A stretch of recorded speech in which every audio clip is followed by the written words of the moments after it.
भारतीय नौसेना को मिलेगी ताकत, दुश्मनों का कर देगा सफाया।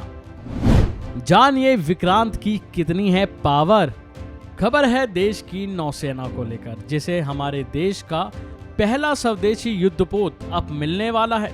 बताया जा रहा है कि ये युद्धपोत 2 सितंबर को मिल जाएगा, जिससे देश को एक और बड़ा हथियार मिलेगा।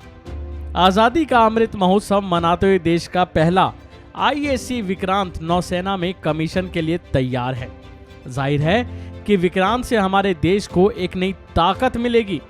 अब आप ये सोच रहे होंगे कि आखिर इसकी कितनी ताकत है, कितनी क्षमता है, दुश्मनों से ये कैसे काम लेगा। तो आपको बताते हैं कि भारतीय नौसेना को देश के पहले स्वदेशी विमान वाहक युद्धपोत IAC विक्रांत आने वाली 2 सितंबर को मिलने वाला है। बताया जा रहा है कि प्रधानमंत्री नरेंद्र मोदी इसे सेना में शामिल करेंगे। तो आप लोगों को बता दें कि कोचिन शिपयार्ड लिमिटेड के अंदर एक स्थान पर भारतीय नौसेना में आधिकारिक तौर पर पोत को शामिल किया जाएगा। पिछले कुछ समय में पहले ही इसके 4 चरणों का ट्रायल पूरा किया गया है।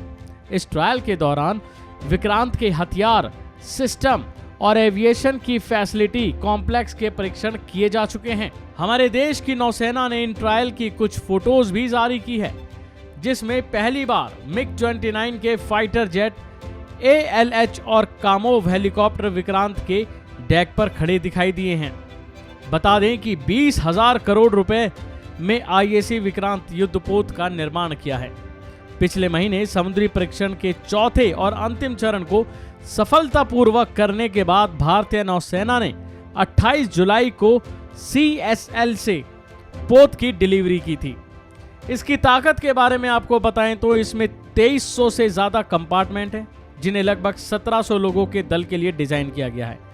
इसमें महिला अधिकारियों को समायोजित करने के लिए विशेष कैबिन भी शामिल है।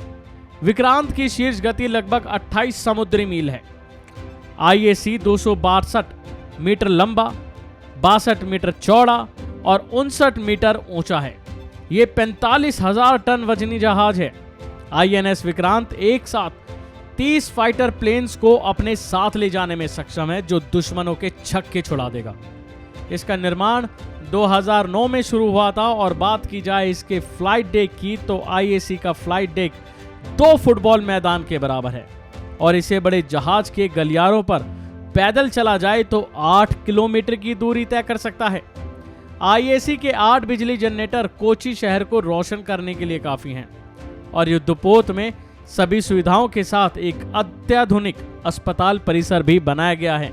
IAS विक्रांत को लड़ाकू विमानों के लिए लाया गया है। ये MiG-29 के लड़ाकू विमान, कामोव 31 हेलीकॉप्टर और MH-60R बहुउद्देशीय हेलीकॉप्टर का संचालन करने के लिए अब रेडी है। एक खास बात, विक्रांत की आपूर्ति के साथ भारत उन चुनिंदा देशों के समूह में शामिल हो गया है। अब इंतजार केवल 2 सितंबर का, जब इसे सेना में शामिल किया जाएगा।